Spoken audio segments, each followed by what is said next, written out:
కొల్లం జిల్లా Kotturu circle police station దగ్గర ఉద్రిక్తత నెలకొంది. ఎమ్మెల్సీ దువ్వాడ శ్రీనివాస్ను విడిచిపెట్టాలంటూ అనుచరులు ఆందోళనకు దిగారు. స్టేషన్ ముందు దివ్వెల మాధురి, దువ్వాడ అనుచరులు బైఠాయించారు. దివ్వెల మాధురిని పోలీసులు అదుపులోకి తీసుకున్నారు. ఈ క్రమంలో పోలీసులకు మాధురికి మధ్య వాగ్వాదం చోటు చేసుకుంది. CM Chandrababu, deputy CM Pavan కళ్యాణ్పై గతంలో అనుచిత వ్యాఖ్యలు చేశారన్న ఆరోపణలపై దువ్వాడ శ్రీనివాస్ను పోలీసులు విచారిస్తున్నారు. 4 గంటలుగా దువ్వాడ శ్రీనివాస్ను ఎంక్వైరీ చేస్తున్నారు. అయితే ఇంత సమయం విచారించాల్సిన అవసరం ఏంటంటూ దువ్వాడ అనుచరులు ఆందోళనకు దిగారు. వారితో పాటు దివ్వెల మాధురి కూడా నిరసన తెలుపుతుండగా పోలీసులు ఆమెను అదుపులోకి తీసుకున్నారు.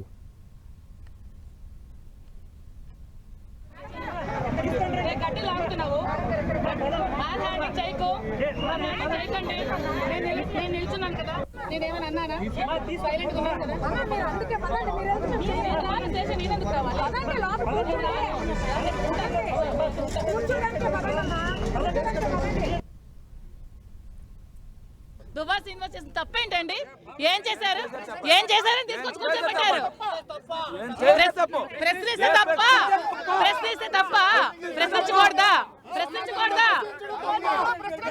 నిన్న కాక నిన్న అచ్చినల్లి పంచాయతీలు దళితులు ఇల్లు పాల్గొంటారు. దళితుల మీద దౌర్జన్యం చేస్తే పట్టించుకున్న నాదుడు లేడు. అనవసరంగా 2 సంవత్సరాల క్రితం ఉన్న కేసుని ఆల్రెడీ 41 నోటీస్ కూడా ఇష్యూ చేశారు. ఈ కేసు మీద ఇంటికి వచ్చి ఇచ్చి మళ్ళీ మొన్న ఈ అచ్చెన్నాయుడు చేసిన ఈ ధాన్యపు ఈ కుంభకోణం 75 కోట్ల కుంభకోణం కోసం ప్రశ్నించాడని తీసుకొచ్చి అక్రమంగా నిర్బంధించి స్టేషన్లో ఇంతసేపు కూర్చోబెట్టి ఒక భోజనం లేకుండా ఒక సిట్టింగ్ ఎమ్మెల్సీని ఇంతసేపు కూర్చోబెడతారండి. ఏం తప్పు చేశారు? ఉదయం 11 గంటలకు మేము వస్తే 4:30 అయింది. ఇంతవరకు అతనికి పచ్చి మంచినీళ్ళు లేవు స్టేషన్లో. ఏం చేశాడని ఎంతసేపు స్టేషన్లో కూర్చోబెడుతున్నారో అడగండి. ప్రజలారా అర్థం చేసుకోండి. కూటమి ప్రభుత్వంలో ఒక ఎమ్మెల్సీకి రక్షణ కరువైతే సామాన్య మానవుడు పరిస్థితి ఏంటి? సామాన్య మానవుడు ఎలా బతుకుతాడో చూసుకోండి.